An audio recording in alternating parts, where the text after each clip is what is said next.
بسم اللہ الرحمن الرحیم۔ السلام علیکم۔ ہمارے چینل پر آپ کو ویلکم کہتے ہیں۔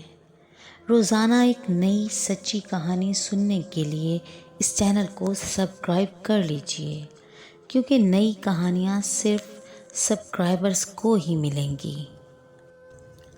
رات کے کھانے پر میں عمار کا انتظار کر رہی تھی۔ انہوں نے مجھ سے کہا تھا کہ وہ آج کراچی کی اسپیشل بریانی کھائیں گے اور پھر ہم بہت ساری باتیں کریں گے۔ کہہ رہے تھے کہ ہفتہ بھر کی باتیں تم کو بتانا ہے۔ میں بھی کھانا پکا کر تقریباً تیار ہو چکی تھی کہ عمار بیرونی کمرے سے اندر داخل ہوتے دکھائی دیے۔ ان کے ہاتھ میں کالے رنگ کا تکیہ تھا اور وہ بڑے پرجوش انداز میں کچن کی طرف آ رہے تھے۔ ان کو دیکھ کر میں بھی خوش ہو گئی کہ یقیناً کوئی اچھی خبر لائے ہوں گے۔ وہ کچن میں آ کر ادھر ادھر دیکھتے ہوئے بولے، اندازہ کرو کہ آج میں تمہارے لیے کیا لایا ہوں۔ کیا لائے ہو؟ میں نے اس تکیے کی طرف دیکھتے ہوئے کہا۔ میں تمہارے لیے سونے کی چیز لایا ہوں۔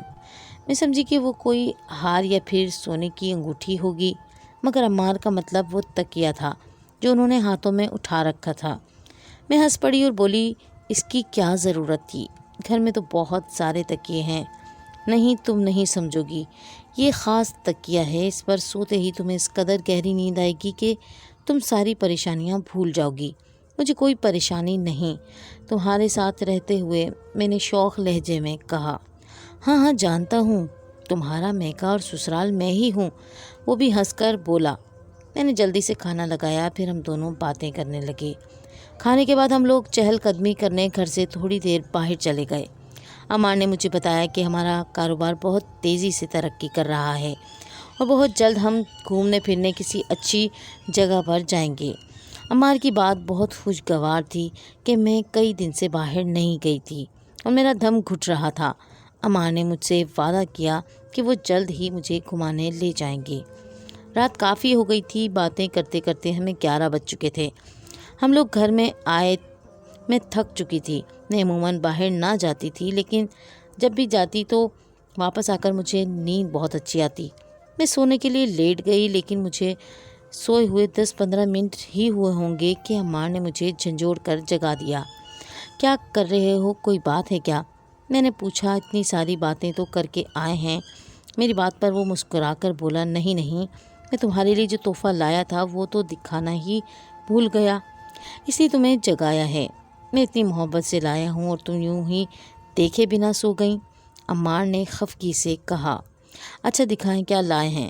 میں نے مارے باندھے پوچھ لیا۔ اس نے وہی کالے رنگ کا تکیہ میری طرف بڑھاتے ہوئے بڑے پیار سے کہا، یہ تمہارے لیے لایا تھا، تو اب تم اس پر سونا۔ اگر میں نے تمہیں کسی اور تکیے پر سوتے دیکھا تو میں ناراض ہو جاؤں گا۔ یہ کیا بات ہوئی؟ ایک تو تم اتنا عجیب سا تحفہ لائے ہو اور اوپر سے استعمال کرنے کا بھی کہہ رہے ہو۔ جب مجھے وقت ملے گا تو میں اسے اچھی طرح دیکھ لوں گی، ابھی سونے دو، میں نے سستی سے کہا۔ نہیں، تم تب تک نہیں سو سکتی جب تک تم نے یہ تکیہ نہیں رکھا، اسے اپنے سر کے نیچے رکھو۔ عمار کی بات سن کر مجبوراً مجھے وہ تکیہ سر کے نیچے رکھنا پڑا اور واقعی ایسا ہی ہوا۔ حالانکہ میری نیند جب کھل جاتی تو دوبارہ نہ آتی تھی، مگر اس تکیے پر لیٹتے ہی مجھے نیند آ گئی۔ رات بھر کی نیند مکمل کر کے جب میں اٹھی تو صبح کے 10 بج رہے تھے۔ گھڑی پر وقت دیکھ کر میں پریشان ہو گئی۔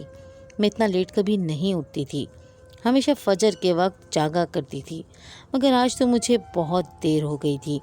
میں نے سوچا کہ عمار آفس چلے گئے ہوں گے، لیکن کچن سے کھانے پکانے کی آوازیں آ رہی تھیں۔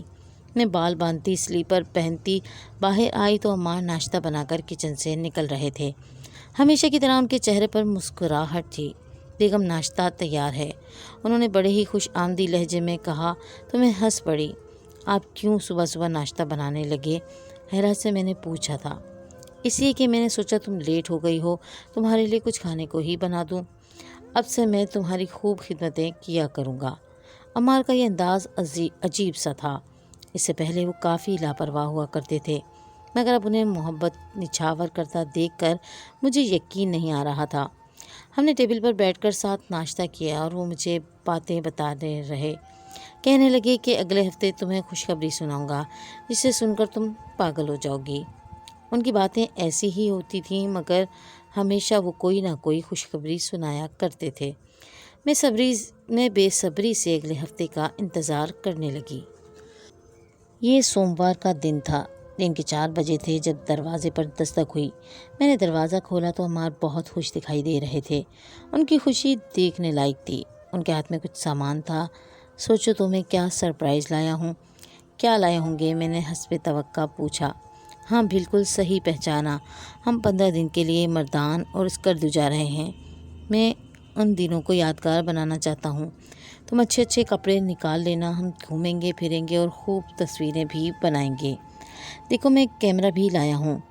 عمار نے مجھے کیمرہ دکھاتے ہوئے کہا تو میری خوشی کی انتہا نہ رہی، کیونکہ میں تصاویر بنانے کی بہت شوقین تھی اور یادگار تصویر اکٹھی کرنا میری سب سے بڑی کمزوری تھی۔ اس کے علاوہ عمار نے مجھے ڈھیروں شاپنگ کروائی۔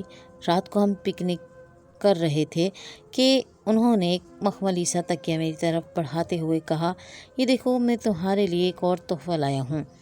یہ کیا ہے عمار؟ میں نے تنگ آ کر کہا۔ تمہارے لیے تحفہ لایا ہوں، کیا تمہیں پسند نہیں آیا؟ وہ مایوس ہوئے۔ پسند تو آیا ہے لیکن تم کیا مجھے روز تکیے تحفے میں دیتے رہو گے؟ میں چڑ کر بولی۔ تمہیں نہیں پتہ اس میں تمہارے لیے کیا کیا چھپا ہے۔ وہ رازداری سے بولا۔ اچھا کیا اس میں تم نے واقعی سونے کی چیز رکھی ہے؟ میں تقریباً تکیہ ادھیڑنے ہی لگی تھی کہ اس نے مجھے روک دیا۔ نہیں ایسی کوئی بات نہیں ہے، بس میں بہت پیار سے لایا ہوں۔ اب تم اسے ٹھکراؤ گی تو مجھے بہت دکھ ہوگا، عمار نے جذباتی لہجے میں کہا۔ تو میں نے وہ تکیہ بھی اٹیچی کیس میں رکھ دیا۔ ٹھیک ہے عمار، ہم اسے ساتھ لے جائیں گے۔ میں وہاں جا کر اسی پر آرام کروں گی، ہوٹل کا تکیہ استعمال نہیں کروں گی۔ اب خوش؟ میں نے کہا۔ تو وہ بچوں کی طرح خوش ہو گیا۔ ہاں بہت خوش، بس تم میرا دیا ہوا تحفہ قبول کیا کرو، چاہے وہ جو بھی ہو، عمار نے کہا۔ اور پھر ہم نے پیکنگ مکمل کی اور اپنے گھر کے باہر آ کر گاڑی میں بیٹھ گئے۔ عمار ڈرائیو کرنے لگے۔ ہمیں تقریباً 8-10 گھنٹے مسلسل ڈرائیو کرنے کے بعد اپنی منزل دیکھنا نصیب ہوئی تھی۔ تقریباً صبح کے 8 بجے تھے جب ہم لوگ خوبصورت مردان کی وادیوں میں پہنچ گئے تھے۔ یہاں جا کر ہم نے ایک ہوٹل بک کیا اور اپنے سامان وغیرہ رکھ کر ناشتہ آرڈر کیا۔ ناشتہ آیا تو میری بھوک زوروں پر تھی، ہمیں نیند بھی بہت آ رہی تھی، ساری رات سفر میں گزری تھی۔ ناشتہ کرنے کے بعد عمار بولے، آؤ ذرا باہر واک کرتے ہیں۔ میں نے کہا، عمار ہم رات کے تھکے ہوئے بھی ہیں، ابھی سو جاتے ہیں، پھر اٹھ کر گھومنے پھرنے جائیں گے، ابھی تو ہمارے پاس 15 دن پڑے ہیں۔ میں نے لاپرواہی سے کہا اور سونے کے لیے لیٹی ہی تھی کہ عمار پھر چونک پڑا۔ ارے کیا کر رہی ہو تم؟ وہ تکیہ رکھنا بھول ہی گئیں۔ عمار نے مجھے ایک بار پھر یاد دلایا۔ عمار ایک تحفہ دینا اچھی بات ہے لیکن تم تو پیچھے ہی پڑ گئے ہو، میں نے ہنستے ہوئے کہا۔ ٹھیک ہے، میں تمہارے دیے ہوئے تکیے پر ہی آرام کروں گی۔ میں نے اٹیچی کیس سے وہ تکیہ نکالا جس کا رنگ گہرا گلابی تھا، اسے اپنے سر کے نیچے رکھ کر سو گئی۔ میری آنکھ دن کے تقریباً 4 بجے کھلی تھی۔ مجھے بہت سخت حیرت ہوئی کیونکہ میں عموماً اتنی دیر سویا نہیں کرتی تھی۔ خیر میں نے اٹھ کر ہاتھ منہ دھویا اور عمار کا انتظار کرنے لگی۔ وہ تھوڑی ہی دیر میں کمرے میں داخل ہوئے۔ ان کے پاس بہت سارے تازہ پھل موجود تھے۔ یہ کیا ہے؟ میں اپنی بات بھول کر بولی۔ اپنی بیوی کے لیے مردان کی وادیوں سے تازہ پھل لے کر آیا ہوں، وہ ہمیشہ کی طرح چہک کر بولا۔ اچھا ٹھیک ہے، مگر پہلے ناشتہ کریں یا یہ تازہ پھل کھائیں؟ میں نے کہا، ناشتہ تو میں کر کے آیا ہوں، اب تمہاری باری ہے۔ تم سو رہی تھی، میں نے تمہیں جگانا مناسب نہیں سمجھا، اسی لیے ذرا باہر واک کرنے گیا تھا۔ باہر اس قدر خوبصورتی ہے کہ میں تمہیں کیا بتاؤں۔ ہم تو رات کو آئے تھے، اس سے زیادہ دیکھ نہیں پائے، اور پھر یہاں تو اس طرح روشنی بھی نہیں تھی جیسے شہروں میں ہوتی ہے، اس لیے ہم نے اس وادی کی خوبصورتی کو محسوس نہیں کیا۔ وہ بولے تو میں بھی پرجوش ہو گئی۔ ہاں بس میں ناشتہ کرتی ہوں، پھر گھومنے چلتے ہیں۔ ابھی مغرب ہونے میں تقریباً 2 گھنٹہ باقی ہیں، عمار نے مجھے گھڑی پر دیکھتے ہوئے بتایا۔ ہم کافی جگہ گھوم سکتے ہیں، گاڑی تو اپنی ہے نا، یاد ہے؟ جب ہم پہلے یہاں آئے تھے ہمارے پاس اپنی گاڑی بھی نہیں تھی، عمار نے حسرت بھری نگاہوں سے مجھے دیکھ کر کہا۔ ہاں لیکن اب ہمارے پاس اللہ کا دیا سب کچھ ہے۔ میں اٹھی اور وہ ممنون نگاہوں سے مجھے دیکھتے ہوئے ناشتے کے لیے جانے لگا۔ عمار کی یہ بات مجھے بہت اچھی لگتی تھی کہ وہ کمرے میں کسی ویٹر وغیرہ کو نہیں آنے دیتے تھے۔ ناشتہ یا کھانا وغیرہ لانا ہوتا تو خود ہی کمرے سے باہر جاتے۔ مجھے ان کی عادت بہت اچھی لگتی تھی۔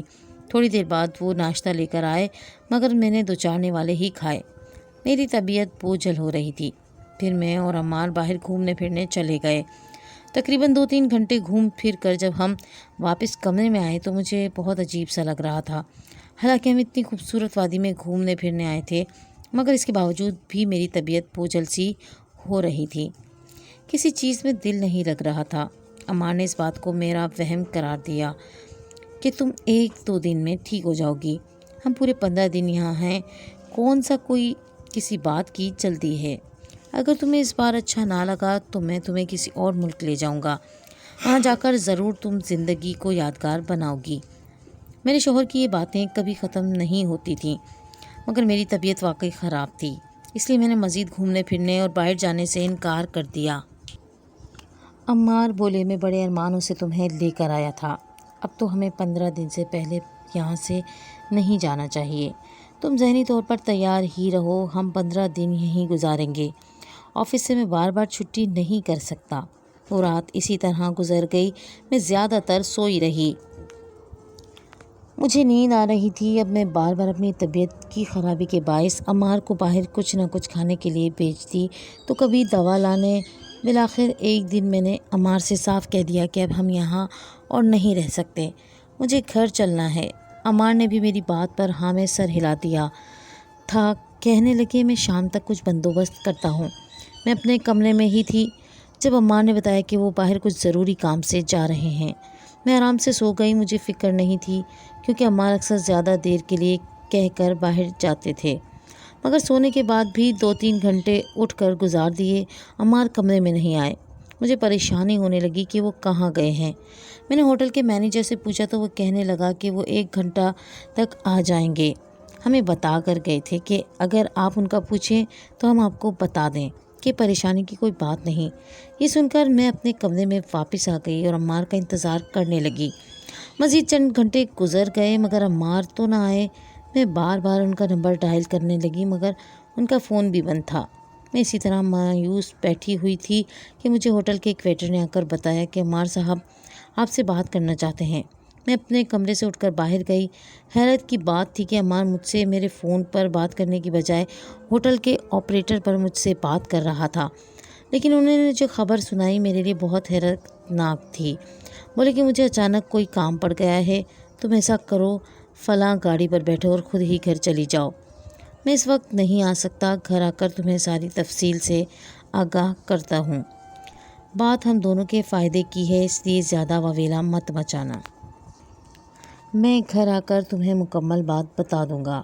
یہ کہہ کر میرے شوہر نے اس قدر عجلت میں فون کاٹا کہ میں ہیلو ہیلو کرتے ہی رہ گئی۔ انہوں نے میری کوئی بات نہ سنی اور مجبوراً مجھے ہوٹل کے عملے کو کہنا پڑا کہ اب کرائے وغیرہ کی ادائیگی کے بعد مجھے باہر سڑک پر چھوڑ آئیں۔ انہوں نے میری مدد کی اور یوں میں ہوٹل کے عملے کی مدد سے ہی ایک لوکل گاڑی پر بیٹھ کر گھر آ گئی۔ مجھے بہت غصہ آ رہا تھا، میں سوچ بھی نہیں سکتی تھی کہ عمار اس قدر لاپرواہی سے کام لیں گے۔ اس قدر ویران علاقے میں مجھے اکیلا چھوڑ کر انہیں آخر ایسا کون سا کام آن پڑا تھا جو مجھ سے بھی زیادہ اہم تھا۔ میں گھر آئی تو گھر کے دروازے پر ہی مجھے عجیب سا محسوس ہوا۔ اندر اپنے کمرے تک گئی تو میری حیرت کی انتہا نہ رہی جب میں کمرے میں لاتعداد کیڑے مکوڑے اور چھپکلیاں ادھر ادھر مری پڑی تھیں۔ یا خدایا، یہ کیا ماجرا ہے؟ میں ڈر کر پیچھے ہٹی، دیکھا تو میرے کمرے میں اور میرے ہی کمرے کے ارد گرد مکھیاں وغیرہ منڈلا رہے ہیں۔ وہ جو تکیہ عمار مجھے دے کر گئے تھے اس کے پاس ہی ساری چیونٹیاں اور مکھیاں وغیرہ جمع ہوئی تھیں۔ مجھے تو مکھیوں اور چیونٹیوں سے بہت ڈر لگتا تھا۔ میں نے اپنی کام والی مائی کا انتظار کیا۔ شام کے تقریباً 4 بجے وہ مجھے ہی دیکھ کر میرے گھر داخل ہوئی تھی کیونکہ صبح ہی اس کو میری آمد کی اطلاع مل چکی تھی۔ وہ آئی تو میں نے اسے اپنا کمرہ صاف کرنے کا کہا۔ اس نے مجھے آ کر بتایا کہ ساری مکھیاں چیونٹیاں وغیرہ اس تکیے پر جمع ہوئی تھیں جس کا کالا رنگ ہے اور سائز میں بھی قدرے چھوٹا ہے۔ میں نے اس کی بات پر غور کیا تو مجھے یاد آیا کہ یہ تکیہ تو مجھے عمار نے دیا تھا۔ اس کے قریب ہی ساری مکھیاں اور چیونٹیاں مردہ پڑی تھیں۔ بہرحال وہ سب کام والی ہو چکی تھی اور اب میرا کمرہ کافی بہتر لگ رہا تھا۔ میں نے عمار کا انتظار کرنا شروع کر دیا کیونکہ گھر کی حالت بھی ایسی ہی تھی کہ مجھے بہت ڈر لگ رہا تھا۔ چیونٹیاں اور مکھیوں کا میرے کمرے میں جمع ہونا ایک عجیب سی بات تھی۔ عمار کا انتظار کرتے کرتے رات ہو گئی مگر انہوں نے فون نہیں کیا، یہاں تک کہ میں اپنی پریشانی میں گھل گھل کر رونے لگی، مگر عمار کی کوئی خبر نہیں تھی۔ کرتے کرتے صبح ہو گئی۔ بڑی مشکل سے مجھے فجر کے قریب نیند آئی ہوگی۔ 1-2 گھنٹے سو کر میں دوبارہ اٹھ گئی۔ عمار کو فون کرنے لگی مگر ان کا نمبر بند تھا۔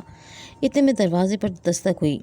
میں چونک کر اٹھی کہ شاید عمار گھر آ گئے ہوں گے۔ خوشی خوشی جا کر دروازہ کھولا تو سامنے 2 ہٹے کٹے افراد کھڑے تھے۔ ان کی مونچھیں ہی خوفناک سی تھیں اور وہ مجھے کچھ بتانا چاہ رہے تھے، جسے سن کر میری پریشانی میں اور اضافہ ہو گیا۔ اگر کوئی میرے شوہر کی غیر موجودگی کا فائدہ اٹھا رہا تھا، کہنے لگے کہ آپ کو اس گھر سے نکلنا ہوگا کیونکہ یہ گھر اب آپ کا نہیں رہا بلکہ ہماری ملکیت ہے۔ انہوں نے مجھے کاغذات دکھاتے ہوئے کہا۔ مجھے ان کی بات پر یقین نہیں آیا۔ ایک لمحے کے لیے بھی میں حیران نہیں ہوئی کیونکہ ایسے فراڈیے آج کل شہر بھر میں گھوم رہے تھے۔ میں نے ان سے صاف کہہ دیا کہ اگر وہ لوگ یہاں سے نہ گئے تو میں پولیس کو بلوا لوں گی۔ وہ کہنے لگے ہم بھی قانونی کارروائی چاہتے ہیں۔ اگر پولیس آئے گی تو اور اچھا ہوگا کیونکہ یہ مکان بک چکا ہے اور اسے آپ کے شوہر عمار نے ہمارے ہاتھ بیچ دیا ہے۔ یہ مکان میرے ابا نے مجھے دیا تھا۔ میں ایک امیر باپ کی بیٹی تھی اور ہمیشہ سے میں سب کی لاڈلی رہی۔ ابا نے مجھے مرتے ہوئے اپنی ساری جائیداد میرے نام کر دی تھی۔ میں یہ سوچ بھی نہیں سکتی تھی کہ میری مرضی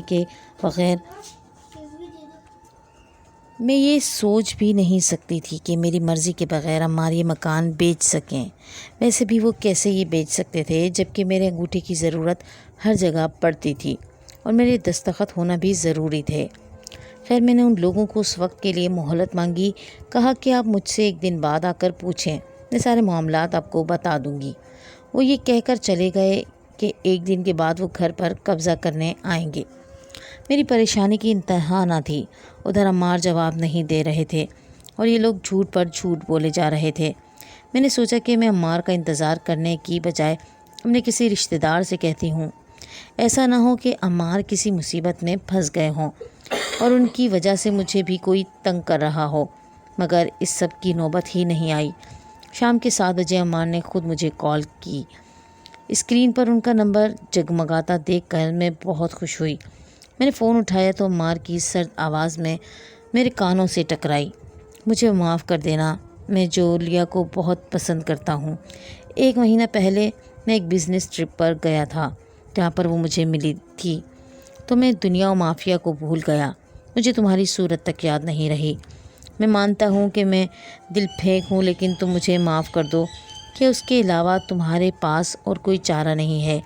مکان وغیرہ بیچ کر میں یہاں آ چکا ہوں۔ تمہاری بدتمیزی سے تنگ ہوں۔ تم مجھے اپنے باپ کا نوکر سمجھتی ہو جبکہ میں ایک آزادانہ زندگی گزارنا چاہتا ہوں۔ عمار نے یہ کہہ کر فون بند کر دیا اور میرے پاؤں تلے سے زمین کھسک گئی۔ تب بھی میں نے ہمت نہیں ہاری۔ اسی وقت سوچنا شروع کر دیا کہ اس سب کا حل کیا ہو سکتا ہے۔ بالآخر میرے ذہن میں ایک ترکیب آئی۔